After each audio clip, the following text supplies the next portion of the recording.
오늘 말씀은 제목을 상담 앤 듀오가 아니라 주여라고 말씀을 드렸습니다.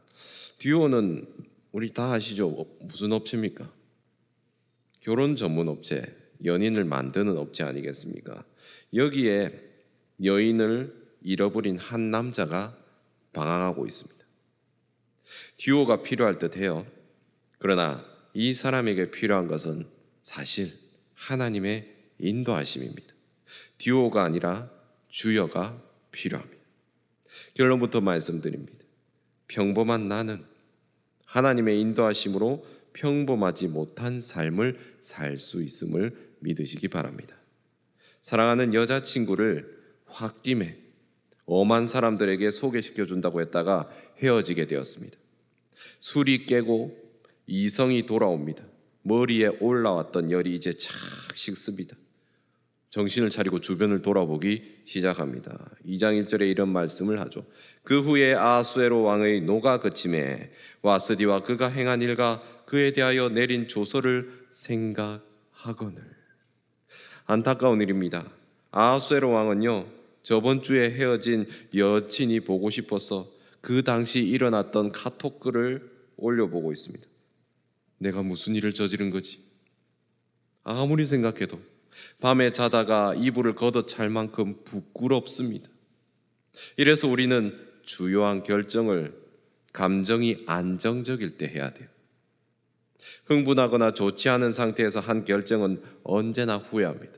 그래서 리더는 자신이 살아가는 데 쓰는 에너지의 70% 이상을 자신의 감정 정리를 하는데, 관리를 하는데 써야 한다고 합니다. 왜요? 늘 좋은 결정을 고민해야 하는 리더가 만약에 감정이 격한 상태에서 주요 결정을 내린다면 어떤 일이 일어날까요?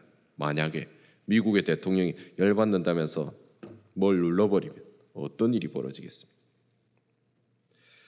사람의 감정은 이렇게 항상 불안합니다. 누구나 조심해야 합니다. 오늘 왕은 이런 후회스러운 감정과 인상을 쓰며 카톡에 스크롤만 의미 없이 올려보고 있습니다. 이미 옛 여친은 수신 차단을 한 상태예요. 사건은 이미 벌어졌고 왕이 지금 맨정신이든 아니든 그를 슬프게 하는 법령은 이미 만들어졌습니다.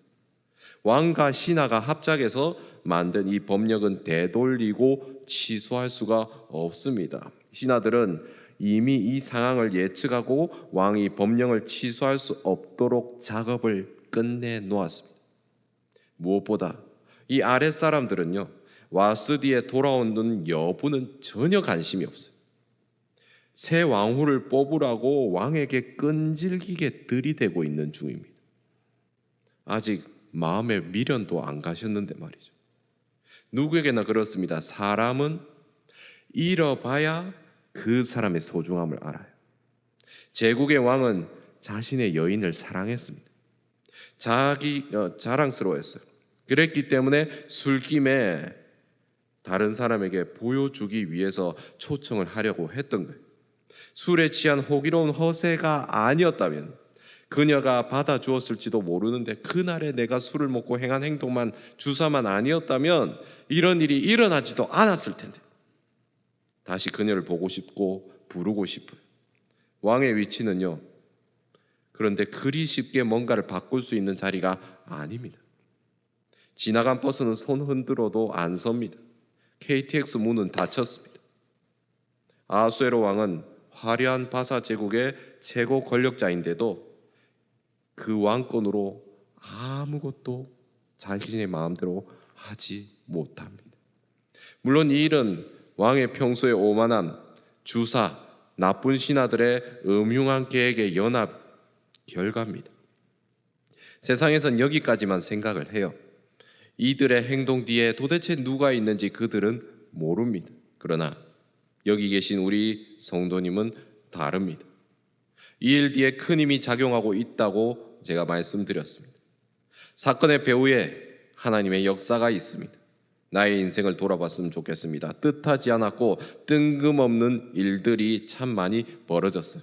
내 생각대로가 아니라 무언가가 사건을 일으켰어요. 나의 힘이 전혀 닿지가 않는 일을 경험해 봅니다. 하나님의 섭리입니다. 이 인도하심이 매우 세밀하게 우리의 모든 영역에서 다가옵니다. 대부분의 사람들은 잘 깨닫지 못해요. 하나님의 움직임은 사람의 눈에 띄지 않아요. 그래서 우리조차 오해하고 착각하는 일들이 많다는 것입니다. 하물며 오늘 왕이겠습니까? 이해가 되지 않아요. 이렇게 왕이요 자신의 과거 카톡만 하염없이 보고 있으니까 신하들이 눈치를 줍니다. 계속 채근합니다. 뭐 하십니까? 이제 생왕후 뽑아야죠. 에스더서 2장 2절에서 4절을 우리 같이 한번 읽어봤으면 좋겠습니다. 시작. 왕의 측근 신하들이 아뢰되 왕은 왕을 위하여 아리따운 처녀들을 구하게 하시되 전국 각 지방의 관리를 명령하여 아리따운 처녀를 다 도성 수산으로 모아 후궁으로 들여 궁녀를 주관하는 내시 해계의 손에 맡겨 그 몸을 정결하게 하는 물품을 주게 하시고 왕의 눈에 아름다운 처녀를 와스디 대신 왕으로 삼으소서 하니 왕이 그 말을 좋게 여겨 그대로 행하니라. 엎질러진 물은 다시 담지 못합니다. 주사위는 던져졌습니다. 더 이상 돌이킬 수 없음을 말합니다. 신하들의 제안을 마지못해 이제 받아들이고 왕은 체녀합니다. 이때 새로운 인물이 등장해요. 5절을 보시면 도성 수산에 한 유다인이 있으니 이름은 모르드게라. 그는 베냐민 자손이니 기스의 중손이요 시므의 손자요 야일의 아들이라. 왕의 체념이 마무리되자마자 다른 사람이 소개됩니다. 우리 면접을 볼 때 시작은 보통 자신을 소개하지 않습니까? 그때 포인트는 무엇입니까? 강조하려는 내용을 먼저 알립니다. 두갈식이라고 하죠. 주제를 먼저 알리는 것과 같습니다. 사람들은 먼저 들은 내용을 중심으로 이후에 나오는 내용을 파악하는 것이 쉽기 때문이에요. 여호수아서 1장에서 모세가 죽고 모세를 따르던 여호수아에게 말씀함을 보여주는 것을 볼 수 있습니다. 사무엘상 16장은 다윗을 표현할 때 그의 빛이 붉고 눈이 빼어나고 얼굴이 아름답다는 것을 강조합니다. 여호와께서 이 사람이다 하고 기름을 붓는 것을 강조합니다. 여호수아와 다윗이 하나님께 택함 받았다는 것을 포인트로 잡아주고 있는 것을 볼 수 있습니다. 독자들은 그 내용을 기억하고 이들이 하나님께 택함 받았으니 이런 길을 가는구나를 알 수 있기 때문입니다. 에스더서 기자가 오늘 포인트를 두는 곳이 있습니다. 수산성에 사는 유대인이라고 합니다. 족보를 거슬러 올라가 보니까 익숙한 이름이 나옵니다. 사울 왕과 관련된 족보가 나옵니다. 사울 왕이 어디 지파예요? 베냐민 지파죠. 즉 모르드게가 정통 유대인이라는 것을 그 사실을 강조하고 있는 겁니다. 자신이 어디에 속한 사람인지를 말하는 것을 우리는 보통 정체성을 드러낸다고 합니다. 우리의 정체성은 무엇입니까? 하나님 나라의 백성입니다. 하나님의 통치 아래 이 땅의 나그네로 살아가는 사람들입니다. 그럼 모르드게는 무엇의 정체성을 갖고 있습니까? 유대인이라는 정체성을 갖고 있습니다. 문제는요, 모르드게가 지금 살고 있는 땅이 어디냐는 거죠. 어디입니까? 옛 바벨론, 즉 바사라는 곳입니다. 모르드게라는 이름은요, 바벨론식 이름인데요, 마루둑이라는 명칭을 히브리어로 바꾼 거예요. 마루둑 어디서 많이 들어본 단어죠. 이 바벨론 신의 이름을 따서 만든 거예요. 우리가 잘 아는 다니엘과 세 친구들도 자기 이름이 그 나라 이름으로 바뀌어 있었습니다. 바벨론의 이름을 받았죠. 다른 나라에 갔는데, 다른 나라가 침략해 왔는데, 또는 그 본인의 의지와 상관없이 이름을 받았다는 것입니다. 우리나라 입장에서도 익숙한 경험이 있죠. 뭡니까? 창씨개명이라고 하죠. 일제 침략 아래서 일본이 저지른 만행입니다. 이런 공통점이 뭡니까? 이름을 바꾸어서 자기 나라의 정체성을 심어주는 작업입니다. 히브리가 아니라 바벨론 바사의 사람으로 만드는 작업입니다. 당금에 우리나라 상황만 생각해도 얼마나 치명적이고 오래 가는지 알 수 있습니다. 우리나라 교육 방식이 되게 좀 좋지 않아요. 아직까지 많이 변하지 못했어요. 대부분이 일본에서 밑에 노예를 부리던 방식으로 우리나라를 가르쳤고 그 교육 방식이 아직도 진행되고 있어요. 그렇기 때문에 우리 주일학교 아이들이 고생이 많아요. 미국 같은 경우는 토론이 주 방식이거든요. 그런데 암기 방식, 주입식이 여전히 있는 것이 안타까운 현실입니다. 어지러운 세상 가운데 자기의 원래 정체성을 가지고 살아간다는 것이 그렇게 쉽지가 않다는 것을 이 유대인 모르드게를 통해서 얘기하고 있는 것입니다. 세상에서 살아가지만 적어도 우리 여기 계신 우리 성도님은 하나님의 나라의 백성으로 살아가는 전쟁 중입니다. 우리가 속한 하나님 나라는 눈으로 보이지도 않습니다. 정체성을 지키고 살아가기가 너무 어렵습니다. 세상 문화에 동화되어서도 타협해서도 안 되는 삶을 살고 계십니다. 구별된 삶으로 정체성을 유지하며 살아가야 하는데 정말 쉽지가 않습니다. 모르드게에 대한 소개를 하는데 정말 이 자기가 유대인이란 정체성을 지키며 살아가기가 어려운 가운데 사는구나를 이 사람이 유대인으로 살았다는 것을 얘기하는 순간 우리는 알 수가 있습니다. 이후에 나올 이 모르드게와 대립하는 사람을 생각해보면 누굽니까? 하만이죠. 오늘 소개된 모르드게와 대립을 이루는 사람입니다. 온 유대인들의 간담을 서늘하게 하고요, 악당이에요. 전형적인 악당입니다. 바사 제국의 모든 유대인을 자기의 계략으로 공포로 떨게 하는 사람입니다.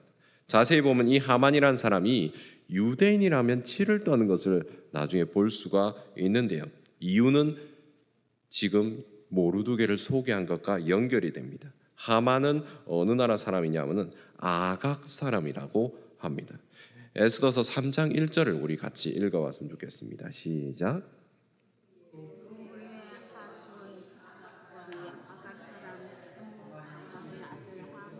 함께 있는 모든 대신 위에 두니. 아각 사람은 이스라엘 백성의 원수인 아말렉의 후손이에요.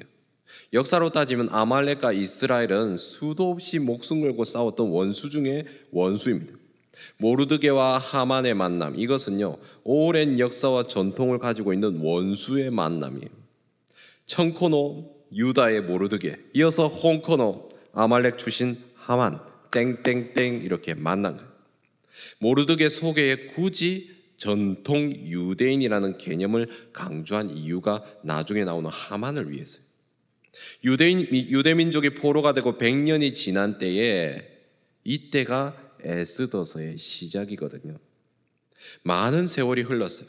모르드게는 자신의 정체성, 즉 유대인이라는 것을 잃지 않았습니다. 바사 제국을 떠나지는 못했어요. 하지만 여전히 내가 유대인이라는 정체성을 가지고 있습니다. 그리고 그 정체성을 가진 유대인들이 모인 공동체가 여기 있어요. 우리가 봐야 할 사실이 이것입니다. 하나님은 이스라엘로 돌아간 자신의 백성만 돌보시지 않았어요. 제가 전에 얘기 드렸듯이 이 공동체가 두 개로 나눠졌는데 이스라엘로 돌아간, 예루살렘으로 돌아간 공동체가 있고 여전히 바사에 있는 공동체가 있다고 했습니다. 하나님은 하나님의 사랑하는 나라로 돌아간 백성들만 돌보지 않는다는 것입니다. 이쪽만 내 자녀다 칭찬하고 저쪽으로는 너희 안 돼, 왜 거기 남았어 하지 않습니다. 타국에 흩어져 있는 유대인을 돌보십니다. 자기 백성을 끝까지 돌보시는 하나님을 지금 모르드게를 통해서 보여주고 있습니다. 한 소녀를 사용해서 멸망당할 공동체를 지금 세우려고 하십니다. 보호하시려고 하십니다. 왜요? 굳이 왜 그러십니까? 하나님이 친히 이끌어 만드셨고 그의 약속으로 맺어진 공동체이기 때문입니다. 오늘날에도 2000년 이상의 세월 가운데 그 공동체는 유지되고 있습니다. 여기 우리 성도님들이 앉아 계신 이곳 교회입니다. 교회 공동체는 그만큼 독특해요. 일반 단체와 조직과는 다릅니다. 예수의 피로 세워졌습니다. 구별됩니다. 하나님은 우리를 세상 속에서 그저 아무것도 모른 채로 악바리처럼 살도록 내버려두지 않습니다. 항상 함께하고 계십니다. 그리스도의 공동체 안에 거하게 하십니다. 당신의 백성이라는 정체성을 가지고 살아가는 이들을 성실하게 돌보시는 하나님 나라의 모형으로 살게 하십니다. 세력을 확장하거나 조직을 관리해서 여기까지 왔습니까? 교회가 그렇게 왔습니까? 아니에요. 그렇지 않습니다. 삼성 같은 대기업도요, 역사의 흐름 속에서 사라지게 될 것입니다. 삼성 안티 아닙니다. 교회가 자신을 관리하려고 하면요, 흑역사가 일어나요. 개인이 관리하려고 하면 흑역사가 일어납니다. 예전에 제가 종교의 흑역사라는 책을 한번 본 적이 있는데, 그 책에는 세상의 온갖 부정부패가 종교 속에서 나열되는 책이에요. 개신교 쪽을 보면요, 불교도 다 있어요. 힌두교도 다 있는데, 이 개신교 쪽, 우리 기독교 쪽을 한번 훑어보면 부끄러워서 책을 덮어버리고 싶어요. 개인이 졌어야 할 이 조직이 개인이 교회를 자신들이 운영할 수 있고 관리할 수 있다고 생각하기 시작하고 움직이면 더러운 죄가 들어온단 말입니다. 그런데 더러운 죄로 무너졌어도 훨씬 더 빨리 무너졌어야 할 이 조직이요, 이 공동체가요, 아직도 세계 곳곳에 있습니다. 욕을 먹으면서도 있어요. 사람이 아니라 하나님이 돌보시는 공동체이기 때문입니다. 교회는 완전하지 않아요. 허물도 많습니다. 그리고 제대로 하려고 정말 우리 교회가 바로 서자고 하는 순간 어떻게 됩니까? 수많은 시련과 핍박을 받는 공동체가 교회 공동체입니다. 오늘 말씀에 바사 제국 속의 공동체도 마찬가지입니다. 그럼에도 이 공동체는 구원을 받습니다. 하나님이 당신의 백성을 사랑하시고 보호하시기 때문입니다. 사랑하는 성도 여러분, 하나님의 백성은 결코 실패하지 않습니다. 망하지 않습니다. 아직도 살아있나, 독하네, 세상은 몰라서 이런 말을 해요. 하나님이 당신의 공동체를 통해 자신의 뜻을 이루시기 때문에 그 공동체는 사라지지 않습니다. 에스더서 2장 7절 우리 같이 읽어봤으면 좋겠습니다. 시작.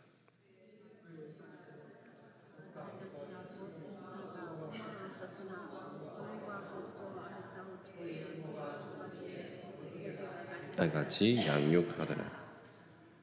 모르드게를 설명한 뒤에 드디어 우리가 기다리던 에스더가 나왔습니다.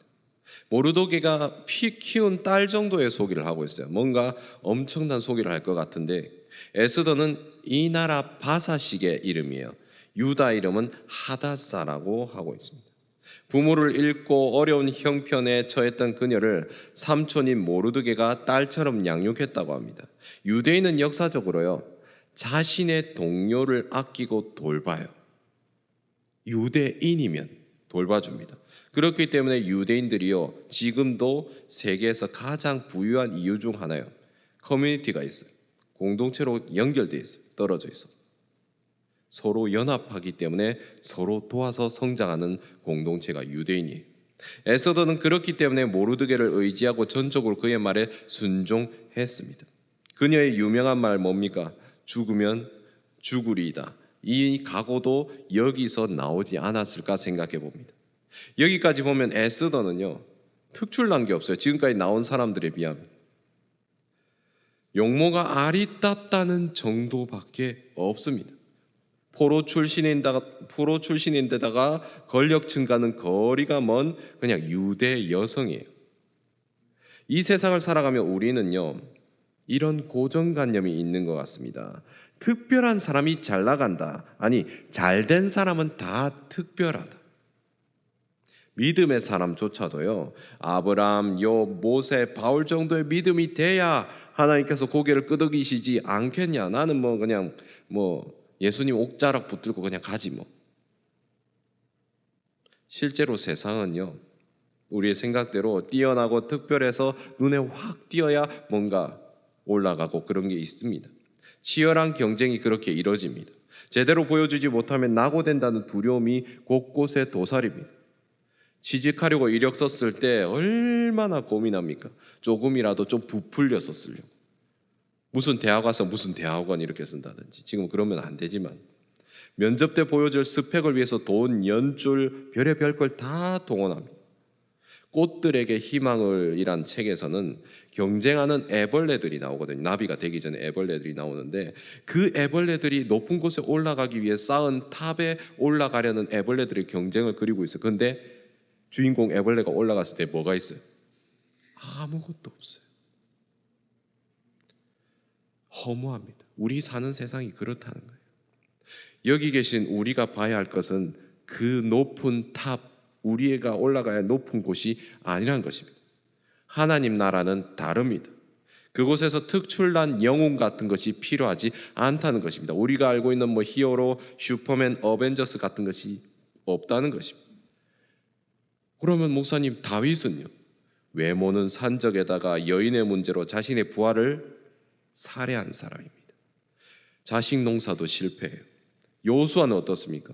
지도자로 하나님이 주신 말씀으로 세워졌긴 했는데 하나님께 여쭤보지 않고 가나안인 기본 족속을 살립니다. 실패합니다. 아브라함요? 아내를 몇 번이나 판 사람이에요.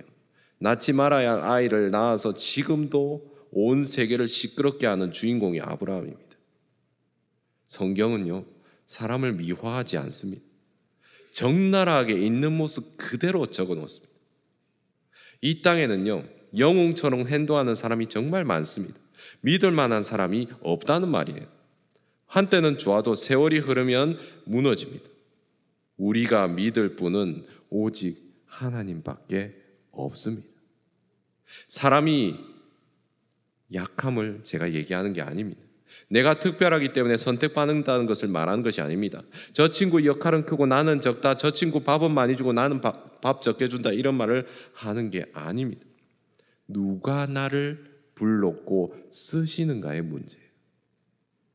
그 친구가 가진 것은 수박이고요. 내가 가진 것은 멜론이에요. 둘 다 다른 과일이란 열매란 말입니다. 각자 다른 것을 받았어요. 중요한 것은 무엇이든 그 사람이 누구이든 간에 스티커를 붙여야 돼요. 그 열매에 보통 인증 마크 붙이지 않습니까? 예수라는 스티커를 붙여야 됩니다. 삶의 핵심은요, 하나님께 있습니다. 그가 부르셔야 됩니다. 하나님이 우리를 쓰셔야 하는 것입니다. 왜 에스더를 오늘 말씀에서 부르고 쓰셨습니까? 우리는 몰라요. 성경에서 에스더에게 하늘에서부터 내려온 푸른빛의 후광이 드러나며 이 딸이 세상을 구원하리라, 이런 말 없어요. 독수리가 막 날아오르고 그런 연출 없습니다. 그냥 모르드게가 양육했다, 이걸로 끝이에요. 에스더는 오히려 하나님의 인도하신 가운데 있어요. 그럼에도 불구하고 빨대와 같습니다. 하나님 속에 내가 들어갈 수 있습니다. 쭉 빨면 들어가요. 하나님께서 우리를 빨아들이셨단 말이에요. 그 안에 계신다는 거예요. 하나님의 이야기가 시작되고 그 중심에 하나님 나라가 나타납니다. 삶이 어려워도 내가 하나님 안에, 하나님 품 안에 있다는 것을 우리가 알게 되면요, 도대체 무엇이 두렵다는 것입니까? 하나님이 하실 것을 아는데 우리가 그 품에 있기 때문에 우리에게는 헛된 것이 없다는 겁니다. 룻을 생각해 보십시오. 모압에서 온 여인이 아무것도 할 수 없는 상황에서 보아스라는 사람과 연결되고 다윗 왕의 족보에 들어갑니다. 평범한 이방 여인의 가게에서 구원 역사가 쓰여지고 있습니다. 예수님의 족보에 이 룻을 포함해서 4명에 끼어서는 안 될 여인이 포함되어 있는 거 아시지 않습니까? 이들의 삶이 그 당시에는 애환으로 죄로 얼룩져 있다 하더라도 하나님의 역사에 쓰임 받았습니다. 이 책의 와스디, 에스더도 그렇습니다. 하나님의 인도하심을 이루는 데 쓰임 받고 있습니다. 오늘 장수는 2장인데요, 너무 많은 사건이 일어났습니다. 왕후가 폐위되고 오랜 시간이 흘렀어요. 성경은 이 사이의 일은 1절 말하지 않습니다. 에스더가 뽑히기 전까지 그 사이의 일은 말하지 않아요. 중요한 것은 이 사건이 어느 방향으로 흘러가고 있느냐를 우리가 봐야 된다는 것입니다. 한 여인을 가리키고 있습니다. 하나님이 택한 사람으로 방향이 흘러가고 있다는 것입니다. 우리가 이런 사실을 깨닫게 되면 살아가면서 당황하지 않습니다. 담대함을 얻습니다. 세상이 아무리 좋게 흘러간다 하더라도, 나 빼고 다 좋게 흘러간다 하더라도 하나님이 인도하심으로 확신하고 살게 됩니다. 바람과 같아요. 우리에게 일어나는 일은 바람과 같습니다. 서핑 아시죠?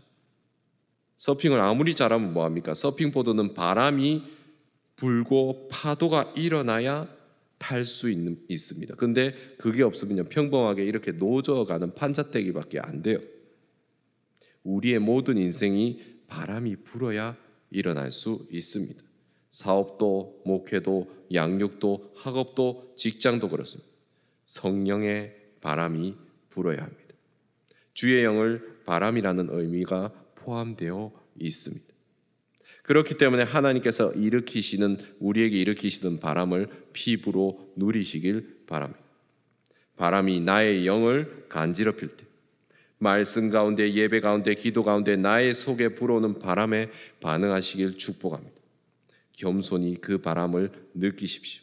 우리가 실제로 바람이 불면 잡으려고 합니까? 아니잖아요.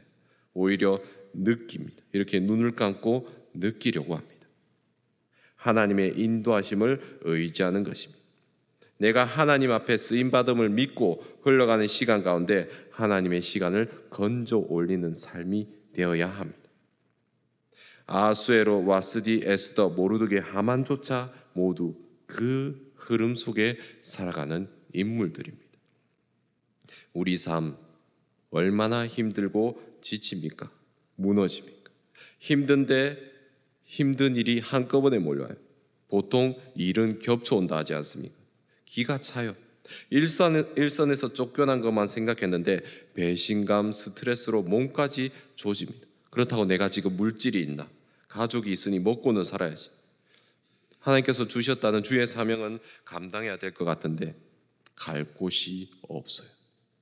이럴 때 하나님의 인도하심, 하나님의 섭리를 의지하며 살아야 한다는 것입니다. 이 상황을 잘 표현한 말씀 읽어보겠습니다. 창세기 50장 20절 말씀입니다. 당신들은 나를 해하려 하였으나 하나님은 그것을 선으로 바꾸사 오늘과 같이 많은 백성의 생명을 구원하게 하시려 하셨나니 라고 합니다. 제가 참 좋아하는 말씀입니다. 우리의 힘으로 인생의 뼈 때리는 장애를 돌파할 수 없습니다. 장애를 선으로 바꾸시는 하나님이 돌파하게 하십니다. 결국 인생을 만들어 가시는 분은 하나님이시라는 것입니다. 삶이 내 뜻대로 좋게 흘러가기만 하는 분이 여기서 몇 분이나 계시겠습니까? 사실 만약에 그런 아픔이 없었다면요, 여기에 계실 수가 없습니다. 믿음의 자리에 계실 수가 없습니다. 당연히 저도 여기에 없을 겁니다. 자신의 열심을 가지고 사는 사람은요, 곧 초라해집니다. 대단하다 생각했던 모든 사람 그렇게 됩니다. 겸손해질 수밖에 없어요. 하나님을 의지할 수밖에 없습니다. 우리는 자동이 아니라 수동이 되어야 합니다. 하나님의 말씀에 순종할 의지를 가지고 살아가야 합니다. 그분께 우리의 삶을 온전히 맡겨야 한다는 것입니다. 하나님은 우리를 자동으로 움직이게 하는 로봇 같은 것이 아니라 우리를 들고 사용하셔서 그의 뜻을 이뤄가시는 도구로서 사용하십니다. 우리를 쓰셔서 그의 구원 역사를 써가시는 분이 하나님이십니다. 사랑하는 구미 사랑의 교회 성도 여러분, 우리를 향한 하나님의 뜻이 무엇일까요? 오늘 기도하는 가운데 각자에게 허락하신 뜻을 여쭤보시기 바랍니다. 저 평범한 사람들이 성경에서 자신의 역할을 하나님이 쓰셔서 감당하고 있습니다. 여기에 계신 우리 성도님도 하나님께서 허락하신 각자의 삶을 감당하며 여기까지 오셨습니다. 결혼 전문 업체는 자신들의 목적을 이루기 위해서 온갖 자료를 모으고요, 분류를 해서 사람을 등급을 매겨요. 1등급, 2등급, 3등급. 그래서 등급끼리 짝을 매치하고 결혼을 시키거나 합니다. 그러나 하나님은요, 오늘 에스더 같이 평범한 우리를 쓰셔서 하나님의 높은 뜻을 이루기 위해 성령과 짝을 맺어 주십니다. 그래서 우리는 주여라고 부르짖을 수 있는 것입니다. 우리로는 실패합니다. 그러나 하나님의 인도하심, 섭리는 반드시 이루어집니다. 듀오가 아니라 주여를 외칠 수가 있는 것입니다. 찬양, 우리가 잘 아는 찬양 있지 않습니까? 주께 내 영 맡기겠나 주가 물어보실 때 우리의 삶을 하나님께 맡겨드리며 그 인도하심을 평생에 누리시는 우리 성도님 되시길 축복합니다. 우리가 기도하실 때 하나님, 제가 나를 이끌려고 하며 얼마나 좌절했습니까? 남들 앞에 영웅이 되려고 얼마나 힘을 들여왔습니까? 주께 내 영을 맡기고 내 삶을 맡긴다는 것이 어떤 것인지 여전히 우리는 힘듭니다. 그러나 그것을 깨달아 할 수 있도록 도와주시옵소서. 바람을 맞이하듯 성령의 인도하심을 누리는 우리의 인생이 되게 하여 주시옵소서. 우리 주여 한번 부르고 기도하시겠습니다. 주여.